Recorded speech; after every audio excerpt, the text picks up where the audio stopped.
Good afternoon. How are you today? Starting out late, had some emergencies to deal with as a lawyer.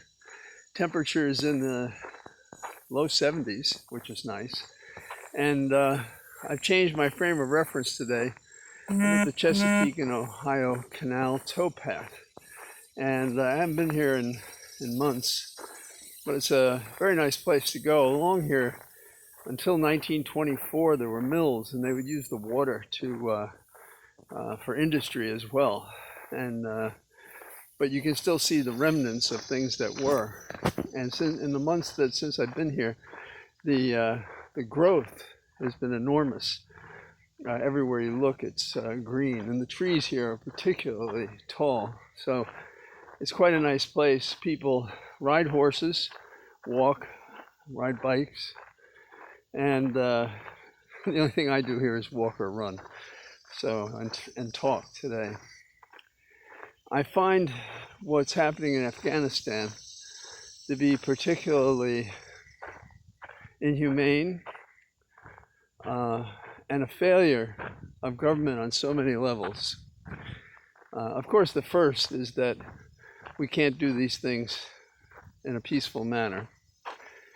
And a subcategory of that peaceful manner is by democratic means. And we have a first-class example in Afghanistan of an overthrow of the government without an election by force and fear.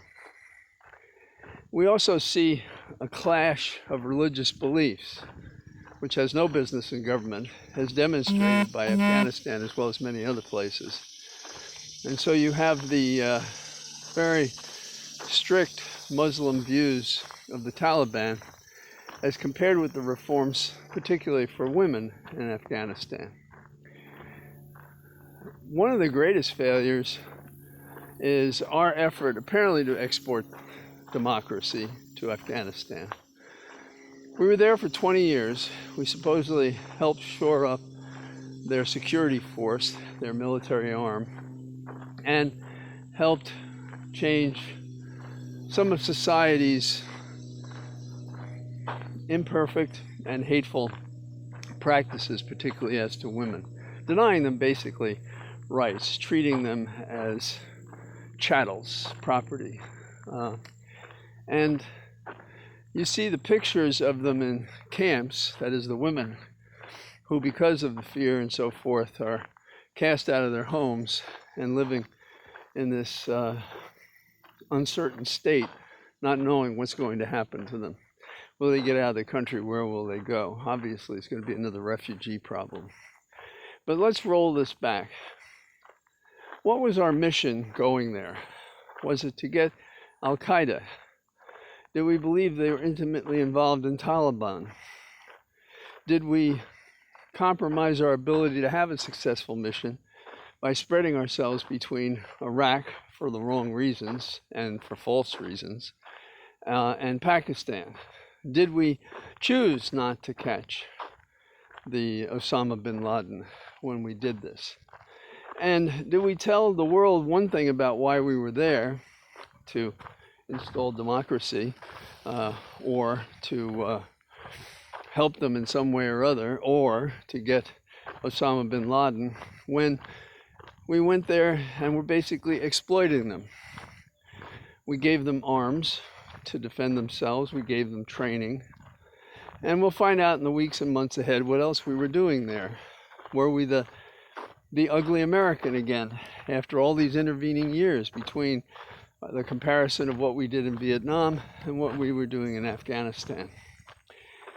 The reason the government couldn't sustain itself after we left was because from the moment that former President, let's not remember his name, Trump, wrote a deal with the Taliban has been organizing to take over. And the way they did this was they actually bought the arms from the security force, and they also hired them. And you might ask, how could they do that? Well, the security forces weren't being paid for 6 or 9 months before what just happened. And the Taliban was paying a hefty $150, and that was enough for some. So the security forces were bought, didn't feel they were beholden to the government. If you believe our government, they had no idea this was going on, and I don't know how that's possible, because the Taliban was doing this in every precinct, every province, and in every city in Afghanistan. Now, if we did know it, I don't know why we weren't spiriting people out of Afghanistan, those who helped us and our own embassy people and armed forces. Should we have left? Yes. But the other question is, when we went there, what did we expect we were doing? Why were we there?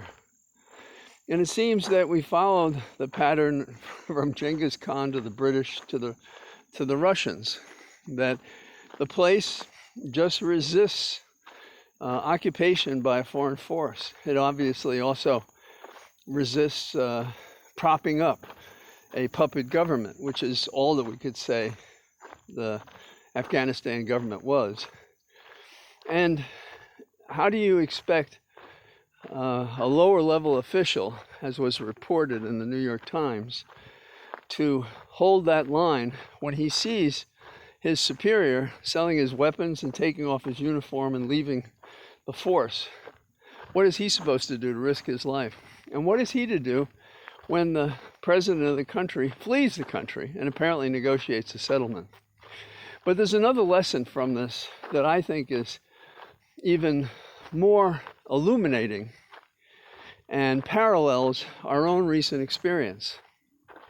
What happens when autocrats, terrorists, take over a government in a non-democratic way? Suppression, reprisals, death, and the absence of the rule of law. There's a picture of the Taliban in the Capitol, in the president's main office. And they're sitting there like a bunch of criminals who are able to be in charge of the government because they just took it. There was no pretense at having, say, a person sitting in a suit that might be reassuring. They wanted the world to know that they came there in their wartime garb, with their rifles drawn, sitting in an office, occupying it, begging the world, just try and remove us. Now, what is that like? You remember a man sitting in the speaker's office on January the 6th, basically flaunting his occupation of that room. If they'd succeeded on January the 6th, there could have been a picture just like the Taliban in Afghanistan. There could have been a picture of ignoble, deplorable traitors to our nation, seditionists, doing the will of Trump to take over our government, no different than the Taliban. That begs the question, why are we sitting on our hands? Why does no government force investigate the people in charge? And I'm talking about the president. I'm talking about the people in the White House. I'm talking about Rudy Giuliani. I'm talking about Hawley and Cruz, the members of Congress who supported this, the people in the intelligence community that held back. If we can't start anywhere else, start with the obstruction of justice charges against Trump that now could be prosecuted because he has no protection, no immunity, no pardon, and he's no longer a president. So even though I disagreed with the Office of Legal Counsel's memo that you couldn't prosecute a president while he was sitting, you can now. Our nation is failing us. It's failing our democracy. And we have to tell our elected officials to stop quibbling over a majority vote to take over the Senate and to do what's necessary, particularly on voting and particularly on prosecuting these wrongdoers. So, as I sit among the trees all around me on the C&O Canal, borrowed for this walk today, I encourage you all to write these shameful people that call themselves our representatives when they represent us hardly at all. So, I'll talk to you tomorrow, probably from my usual walking place, and I have a couple of pictures I'll take. I'm sure that you get a kick out of what this canal looks like. All the best. Bye-bye.